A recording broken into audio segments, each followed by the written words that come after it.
Rafaela Borges e esse aqui é o Citroën C4 Cactus, um dos mais importantes lançamentos do mercado brasileiro nos últimos tempos. A Citroën diz que ele é SUV, só que lá na Europa esse modelo é classificado como um hatch médio. Mas afinal, qual é a verdade sobre o C4 Cactus? O que ele tem de hatch e o que ele tem de SUV?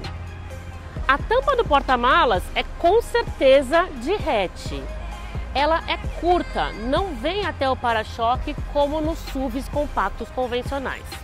E agora eu vou abrir o porta-malas para mostrar para vocês a consequência disso.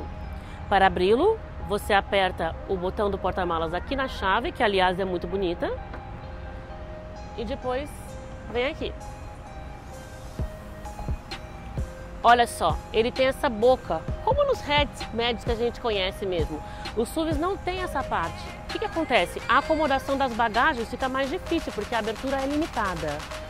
Uma outra coisa que ele tem de hatch médio é a capacidade do porta-malas em si, que é 320 litros. É claro que existem SUVs compactos com capacidade semelhante. Alguns exemplos? Export, Renegade, Tracker, que é até menor. Só que eles são considerados SUVs compactos com porta-malas pequenos. Então, nesse ponto, o Citroën C4 Cactus é hatch. O visual certamente lembra muito de um SUV, a começar pelos para-choques, que são pretos e dão uma aparência robusta, de carro parrudo mesmo. Ele tem também essa característica arredondada aqui na tampa do porta-malas, que pode ser de hatch, mas também pode ser de SUV, quase todos os compactos têm. E esse pequeno spoiler, que dá um pouco de esportividade para o carro. Também chama a atenção as lanternas, que são muito bonitas e invadem as laterais. Aqui você tem o duplo chevron, que é o emblema da Citroën, o nome do carro, apenas C4 aqui sem o Cactus, e ali a versão THP Flex indica o motor, que é o 1.6 turbo, e essa aqui é a versão de acabamento Shine, topo de linha. Aqui no Brasil é o Inmetro que decide se um carro é ou não é SUV.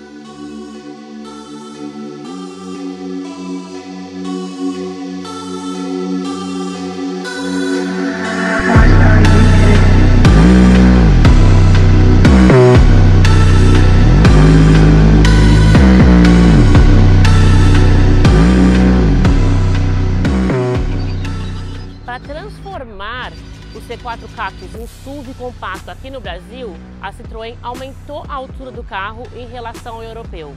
E ele cumpre 3 desses 4 requisitos, que são os ângulos de ataque e saída e a altura. Essa versão, que é a THP Shine 1.6 com motor turbo flexível, topo de linha, tem algumas características muito legais. A carroceria é bicolor, uma cor no teto e uma cor no restante dela. Essa cor diferente também está aqui na capa do retrovisor. Quem ele parece nesse aspecto? O Nissan Kicks, outro SUV compacto de grande sucesso no mercado brasileiro. Aqui embaixo a gente tem apliques pretos, tanto nessa parte inferior da porta quanto abaixo dela. Para que isso? Para ressaltar o espírito de SUV desse carro. E também pretos são aqui os paralamas. As rodas do carro são bem grandes também, super adequadas a ele. Elas têm 17 polegadas e são diamantadas, bem bonitas. Aqui você pode ver a inscrição Cactus. Na traseira tem só o C4, então para identificar a versão Cactus, aqui está a inscrição. A lanterna invadindo a lateral, olhando aqui desse ângulo que eu estou vendo, lembra um pouquinho o Audi A3 de geração anterior. Aquele modelo que foi lançado no Brasil em 2006 e tinha um motor 1.6 muito fraco que não fez muito sucesso. Vocês se lembram? A versão Shine também tem essas barras de teto laterais, bem característica de SUV ou de perua, enfim, de alguns carros familiares. Aqui na dianteira do carro a gente tem esses cromados, essa dupla linha cromada, formando o duplo chevron da Citroën, né? Que é o logotipo da marca, e o capô alto. Lembra um pouco de algumas minivans da marca, como a C4 Picasso, que está à venda aqui no Brasil. O conjunto óptico do carro tem 3 elementos. O primeiro é o farol de uso diurno, que fica bem aqui embaixo do capô também, e ele é de LEDs. Aqui estão os faróis principais, maiores, e os faróis auxiliares. A grade frontal é pequena, ela acaba passando despercebida na dianteira do C4 Cactus. O para-choque, também preto, como na lateral e no para-choque traseiro, tem uma entrada de ar. Então, vamos agora ver como é que é o C4 Cactus por dentro? O C4 Cactus Shine tem bancos de couro trabalhados muito bonitos e eles são confortáveis. Só que se ele tivesse um suporte lateral, um apoio lateral um pouco maior, ficariam ainda melhores. O ajuste de altura do banco é manual, como na maioria dos SUVs compactos, mesmo nas versões topo de linha. O acabamento do C4 Cactus tem um lado bom e um lado ruim. Eu vou começar mostrando para vocês as portas. Esse plástico aqui é trabalhado e fica bonito, mas olha só, ele é muito duro. Um plástico emborrachado ficaria muito melhor. Já aqui você tem tecido de boa qualidade, uma cor diferente, de repente ficaria mais ousado, mais, tendo mais a ver com a proposta jovem do carro.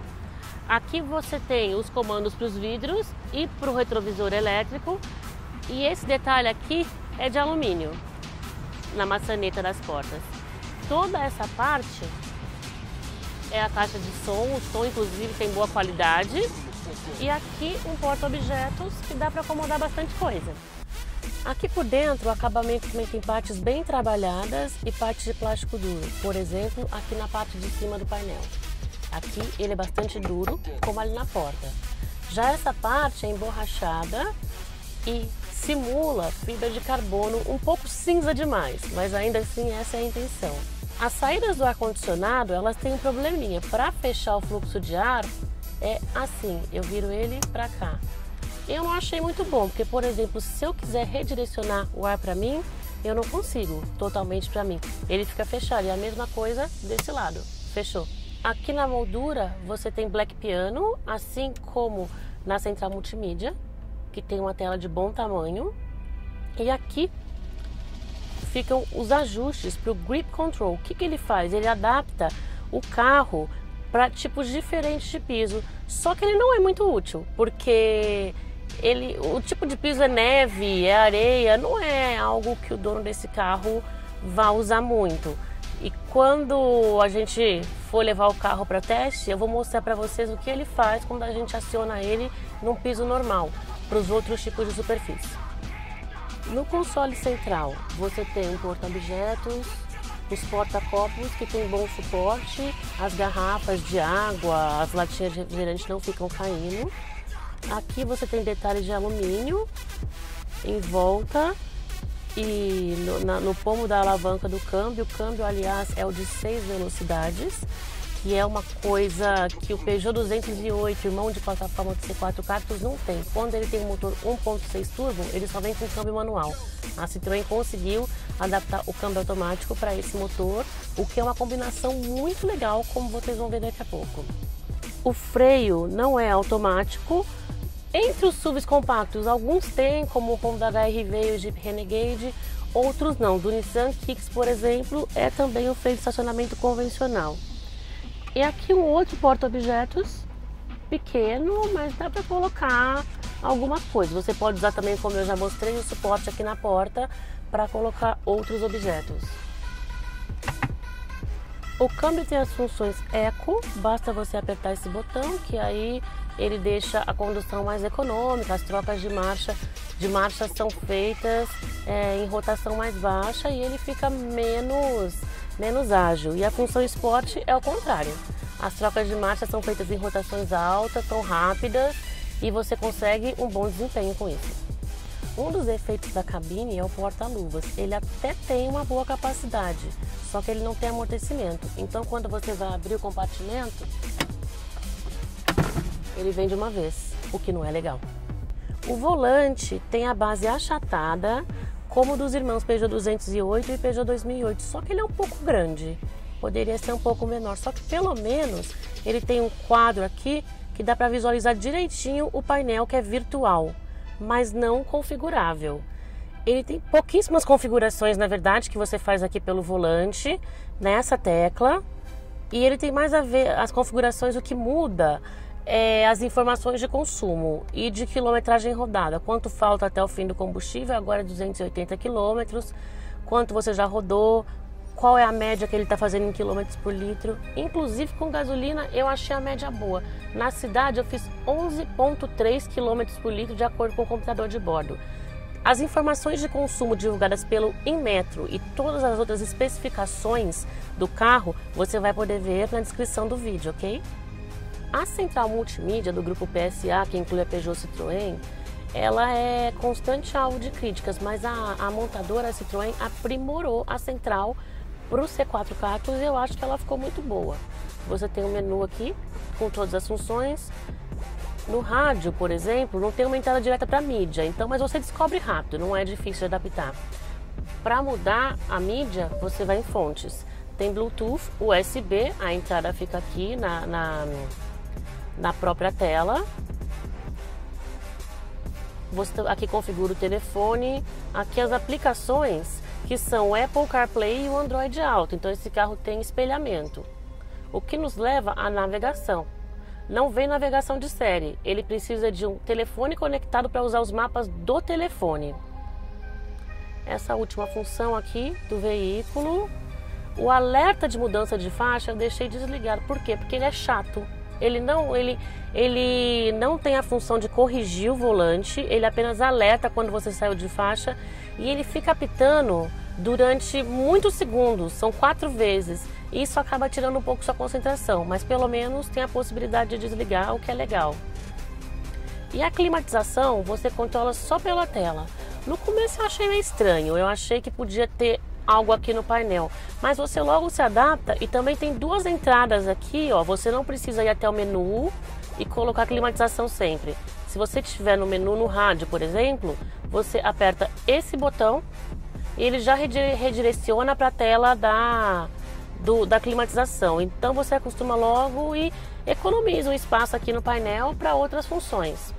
Aqui você trava e destrava o carro, inclusive o porta-malas. E aqui também são entradas diretas para o sistema de climatização, o desembaçador traseiro e o dianteiro. O espaço aqui atrás é legal. Esse banco do motorista está na última posição e ainda sobra todo esse espaço para as minhas pernas e para a cabeça também, ó. Vai demorar muito para conseguir bater. É fácil que eu não sou das mais altas, tenho 1,58 metros de altura. Só que os 2,60 metros de entre-eixos devem garantir uma boa acomodação para quase todo mundo.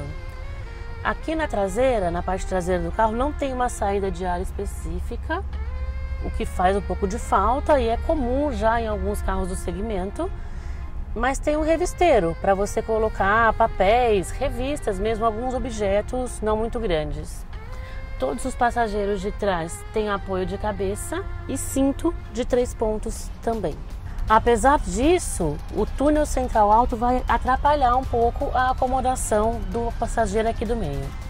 A chave do carro é presencial. O que isso significa? Para abrir a porta, você não precisa apertar os botões. Basta colocar a chave no bolso, acionar a maçaneta e a porta abre. Então chegou a hora da gente dar aquela voltinha. Vamos lá? O Citroën C4 Cactus, apesar de ter esse Grip Control que a gente vai mostrar como funciona daqui a pouco, ele tem tração dianteira. Ou seja, o Grip adapta a tração dianteira e os sistemas com o motor, principalmente, para os diferentes tipos de piso. A suspensão é independente na frente e atrás por eixos de torção. O ajuste dela é mais confortável, que é uma característica da Citroën. A própria marca admite que deixa para a Peugeot a maior esportividade, as duas fazem parte do mesmo grupo, e a Citroën fica com o conforto. O carro é de fato muito confortável, mas ele acaba ficando meio instável, a carroceria balança muito mais do que deveria para um carro que nem é muito alto, e nas arrancadas, principalmente quando você pisa fundo no pedal do acelerador, a dianteira balança bastante. Não chega a provocar uma sensação de insegurança, mas o ajuste poderia ser um pouquinho melhor para o desempenho em curvas. A posição de dirigir do C4 não vai agradar quem gosta de SUVs para ficar alto assim, ver o trânsito de cima, mas vai agradar quem gosta de uma posição mais esportiva, porque ela é baixa. Você fica muito mais próximo do assoalho do que no Honda HR-V, por exemplo, ou mesmo no Chevrolet Tracker, que também tem uma pegada menos SUV do que os outros. O motor 1.6 turbo é muito forte, ele tem 173 cavalos e faz do C4 Cactus, junto com o Peugeot 2008, o modelo mais potente da categoria. E olha, ele anda muito, as respostas são imediatas. Eu vou mostrar para vocês o que acontece quando a gente pisa fundo no pedal do acelerador. Vamos lá? Olha só como ele responde, o motor enche logo, o torque é entregue em baixíssima rotação e ele é muito bom de retomada e aceleração em qualquer rotação. O motor ele faz um trabalho muito bom combinado a esse câmbio de 6 velocidades, que é rápido e não dá trancos. Mesmo quando você pisa fundo no pedal do acelerador, ele responde sem gerar desconforto. Conforto, aliás, é um dos itens que está em alta nesse C4 Cactus. Mostrando agora o Grip Control, quando você coloca o sistema no modo neve, por exemplo, o que acontece imediatamente? Cai a potência do motor. A aceleração já fica bem mais difícil, porque não é mesmo para usar na estrada. A mesma coisa com o modo lama. Ele vai ajustando a potência do motor para as condições de piso. O modo neve você pode usar quando tiver em um piso molhado, quando chover, porque ele vai ajudar um pouco a evitar as derrapagens. Isso associado aos controles de tração e estabilidade que são de série no Citroën C4 Cactus Shine. A direção tem assistência elétrica e as respostas bem diretas, sem folgas. Você faz o comando no volante e o sistema responde imediatamente. O C4 Cactus tem também um bom revestimento acústico. Eu estou com o rádio desligado, em aceleração, e o barulho do motor, embora exista, afinal a gente está falando de 1.6 turbo, ele não incomoda. É um barulho legal, até empolga um pouquinho. O C4 Cactus tem alguns itens que ajudam muito no dia a dia do trânsito. Um deles está até em estudo para ser obrigatório no mercado brasileiro e já é nos Estados Unidos, é a frenagem automática. Ele freia o carro automaticamente em algumas situações. Por exemplo, o carro da frente diminuiu bruscamente a velocidade. Uma moto ou uma bike passaram na sua frente, ou mesmo um pedestre atravessando a rua e você não conseguiu ver. Então é um sistema muito útil. E tem um leitor de faixas também, que eu não achei muito útil. É um sistema muito útil em outros casos, principalmente quando tem a função de corrigir o volante, que não é o caso do Citroën. Ele apenas avisa, né, por meio de apitos sonoros, e o aviso, o alarme poderia ser menos longo. 2 vezes seria o suficiente, não 4, porque começa a incomodar e irritar o motorista. Então eu até desliguei o sistema agora. Mas afinal, qual é a conclusão? O C4 Cactus é hatch ou é SUV? Bem, o Inmetro diz que ele é SUV. E se você quer um carro com visual de SUV, parrudo, bonito, ele vai cumprir completamente o seu desejo. Agora, se o seu negócio é dirigir com uma posição mais elevada ou ter um porta-malas mais flexível, o C4 Cactus não é muito legal, porque ele não tem essas características típicas do SUV. Agora é o seguinte, eu vou ter que responder, né? Eu não vou ficar em cima do muro. Na minha opinião, o C4 Cactus está muito mais para um hatch médio do que para um SUV. Todas as informações do C4 Cactus, como eu já disse anteriormente, as informações técnicas, você pode encontrar aqui na descrição do vídeo. E gostou? Inscreva-se no canal do Jornal do Carro, que semanalmente a gente tem novidades para vocês. Um abraço!